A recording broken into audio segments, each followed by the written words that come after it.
Have you ever wondered what secrets lie behind the mundane routines of our daily lives? What would you do if you were faced with a decision that could change your life forever? It was a sweltering summer evening in New Orleans, the kind where the air clung to your skin like a damp blanket. After a long day at the auto shop, I decided to make a quick stop at the 7-Eleven on Canal Street. I just needed to grab a few essentials before heading home to my small apartment on Bourbon Street. As I pulled into the parking lot, I noticed something odd. A beat-up old van was parked at the far end, its windows tinted so dark I couldn't see inside. I shrugged it off and walked into the store, the cool blast of air conditioning a welcome relief. Inside, the store was nearly empty. The cashier, a young guy who looked barely out of high school, nodded at me as I walked by. I grabbed a six-pack of beer, some snacks, and headed to the counter. Just as I was about to pay, the door chimed behind me. I glanced back and saw a man walk in. He was tall, with a scruffy beard and a worn-out baseball cap pulled low over his eyes. There was something about him that made the hairs on the back of my neck stand up. He walked straight to the back of the store, disappearing down one of the aisles. "Have a good night," the cashier said as he handed me my change. I nodded and turned to leave. But as I stepped outside, I heard a loud crash from inside the store. I turned back and saw the man with the baseball cap arguing with the cashier. His voice was low and angry, and the young cashier looked terrified. Instinctively, I pulled out my phone and started recording. I couldn't hear what they were saying, but it was clear the man was threatening the cashier. My heart pounded as I considered my options. Should I call the police, confront the man, or just get in my car and drive away? I hesitated for a moment, torn between the urge to help and the instinct to flee. My fingers trembled as I dialed 911, my eyes never leaving the scene inside the store. The phone rang, and I whispered urgently into the receiver, explaining the situation as quickly and clearly as I could. "Help is on the way," the operator assured me. I hung up and took a deep breath, trying to steady my nerves. The man with the baseball cap was still arguing with the cashier, his gestures growing more aggressive by the second. I couldn't just stand there. I had to do something. As I stepped closer to the store, I saw the man reach over the counter and grab the cashier by the collar. The young guy's eyes were wide with fear, and I knew I had to act fast. I pushed open the door and shouted, "Hey, let him go." The man whipped around, his eyes narrowing as he sized me up. "Mind your own business," he growled. But he released the cashier and took a step towards me. My heart pounded in my chest as I tried to stand my ground. "I've called the cops," I said, hoping my voice sounded steadier than I felt. "They'll be here any minute." For a moment, the man seemed to consider his options. Then, with a snarl, he turned and bolted out of the store, pushing past me so hard I stumbled back against the counter. I watched as he sprinted across the parking lot and jumped into the van. The engine roared to life, and the van sped off into the night. I rushed over to the cashier, who was visibly shaken but unharmed. "Are you okay?" I asked, and he nodded, though his hands were still trembling. "Thank you," he said, his voice barely above a whisper. "I don't know what would have happened if you hadn't stepped in." Before I could respond, the sound of sirens filled the air, and moments later, a police car pulled into the parking lot. I went outside to meet the officers, explaining everything that had happened. As they took my statement, I glanced around, feeling a strange mix of relief and unease. The man was gone, but the encounter had left me rattled. Little did I know, this was just the beginning. The police officers took my statement and assured me they would patrol the area to look for the van. I tried to shake off the unsettling feeling as I got back into my car and drove home.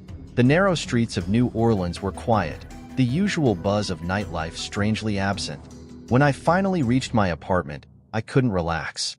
I kept replaying the events in my mind, wondering if I had done the right thing, if I had put myself in danger. To distract myself, I turned on the TV and cracked open one of the beers I had bought.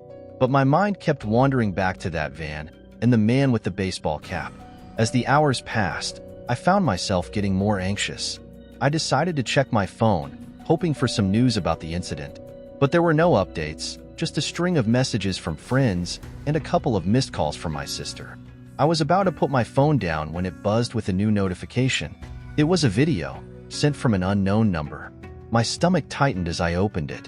The video was shaky, as if filmed on a hidden camera. It showed the inside of what looked like an abandoned warehouse. In the dim light, I could make out several people tied to chairs, their faces bruised and bloody. I felt a chill run down my spine as the camera panned to a man standing in the center of the room. It was the guy from the 7-Eleven, his face twisted into a cruel smile. He began speaking, his voice low and menacing. "This is just the beginning," he said. "There's more to come. And to the hero who thinks he can stop me, you can't." The video cut off abruptly, leaving me staring at my phone in shock. My hands were shaking so badly I nearly dropped it. I had to do something. But what? Call the police again? Show them the video? I had no idea who had sent it, or how they had gotten my number. As I sat there, trying to make sense of it all, my phone buzzed again. Another message, this time just a single sentence. "We know where you live." My blood ran cold. I looked around my apartment, suddenly feeling exposed and vulnerable. I needed to get out of there, find somewhere safe. But where could I go? And who could I trust?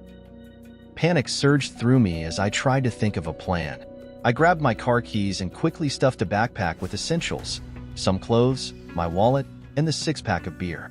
My mind raced with questions. How did they know where I lived? Why were they targeting me? I decided to head to my sister's place. She lived across town in a more secure apartment complex. I figured I could lay low there until I figured out my next move. I locked my door and hurried down the stairs to my car. The normally vibrant New Orleans streets now felt ominous and threatening. As I drove through the darkened streets, I kept checking my rearview mirror, half expecting to see the van following me. My heart pounded in my chest, and every shadow seemed to hide a potential threat.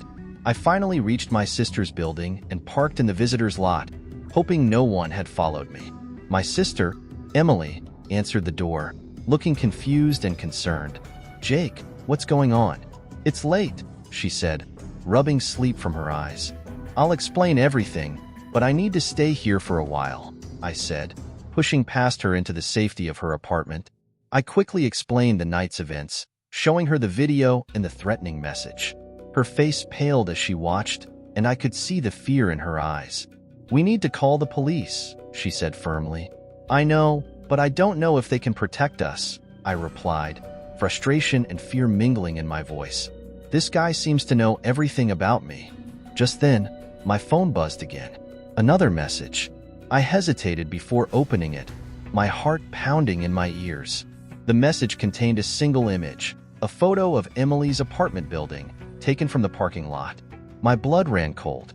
How do they know?" Emily stammered, her voice trembling. "I don't know, but we need to get out of here," I said, grabbing my backpack. "Pack a bag. We're not safe." We quickly gathered a few belongings and rushed out of the apartment. I decided to head to a motel on the outskirts of the city. It was late, and the roads were mostly empty. The drive felt surreal, the weight of the night's events pressing down on me. We arrived at the motel and checked in under false names, paying cash to avoid leaving a trail. The room was dingy and smelled faintly of mildew, but it felt like a sanctuary compared to the dangers outside. As we settled in, I realized how little I knew about the man who had turned my life upside down. Who was he? And why was he doing this? I needed answers, but for now, survival was the priority. The next morning, I woke up early, my mind still racing from the events of the previous night. Emily was still asleep, her face lined with worry even in rest. I quietly got dressed and stepped outside into the humid morning air. I needed to clear my head and come up with a plan. I decided to visit the police station in person. Maybe there was something I missed when I reported the incident last night. I drove cautiously, constantly checking my mirrors for any sign of the van. When I arrived at the station, I was greeted by Officer Ramirez, the same officer who had taken my statement the night before. "Mr. Jacobson, good to see you. Any updates?" he asked, noticing the tension in my expression.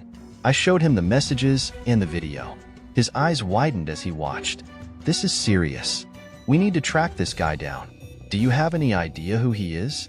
"No, I've never seen him before yesterday," I said, frustration creeping into my voice. "He knows where I live, and he even knew where my sister lives.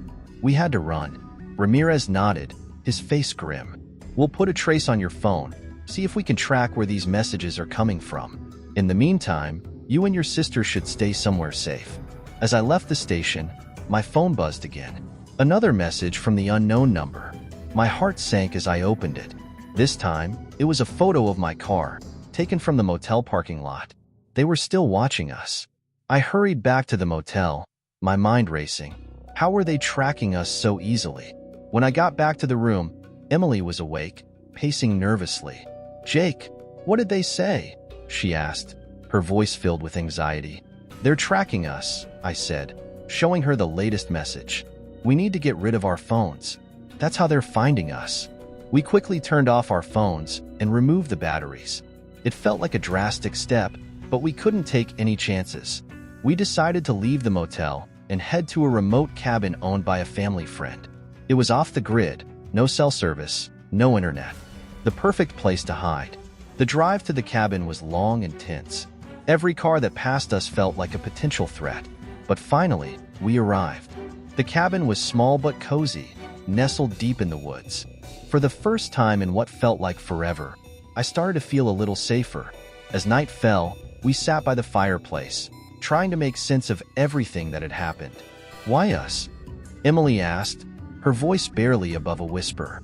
"I don't know," I replied, "but we need to figure it out, and we need to stay safe."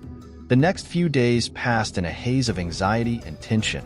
Emily and I stayed inside the cabin, trying to remain unnoticed. We kept the lights low at night and avoided making any noise that could betray our presence. Despite our precautions, an uneasy feeling settled over me, like a dark cloud that refused to dissipate. On the fourth night, we were jolted awake by the sound of breaking glass. My heart pounded in my chest as I jumped out of bed, grabbing the baseball that I had brought with me for protection. Emily looked at me with wide, terrified eyes. "They found us," she whispered, her voice trembling. "Stay behind me," I said, gripping the bat tightly as we moved toward the living room. The cabin was dark, the only light coming from the moon filtering through the broken window. I could hear footsteps outside, slow and deliberate. Suddenly, the front door burst open, and the man from the 7-Eleven stepped inside, flanked by two other men. They looked rough, their faces shadowed and menacing in the dim light. The leader, the man with the baseball cap, smiled coldly. "Did you really think you could hide from me?" he sneered, his eyes glinting with malice. "You should have stayed out of it, Jake." Fear surged through me, but I stood my ground. "What do you want from us?" I demanded, my voice shaking. The man laughed, a harsh, grating sound. "It's not about what I want. It's about what you owe me. You interfered, and now you have to pay." Before I could react, one of the men lunged at me. I swung the bat with all my might, connecting with his shoulder. He grunted in pain but didn't go down. The other man grabbed Emily, and she screamed, struggling against his grip. Desperation fueled my movements as I fought back, but they overpowered me quickly. I was pinned to the ground, the bat knocked out of my hand. The leader knelt beside me, his face inches from mine. "You thought you could be a hero," he said softly, almost sympathetically. "But heroes always pay the price." He pulled out a knife, its blade glinting in the moonlight. My heart pounded in my chest as I realized what was about to happen. I closed my eyes, bracing myself for the worst. But just then, the sound of sirens filled the air, and flashing lights illuminated the cabin. The men exchanged panicked looks. "Let's go," the leader barked, and they scrambled to their feet, fleeing into the woods. I lay there, gasping for breath, relief flooding through me as the police stormed in. Officer Ramirez was among them. He rushed over to us, helping Emily and me to our feet. "We traced the messages," he said breathlessly. "We were on our way when we got the call about the break-in." Emily clung to me, shaking with sobs. "It's over," she whispered, but I couldn't shake the feeling that it wasn't. The leader's words echoed in my mind. Heroes always pay the price.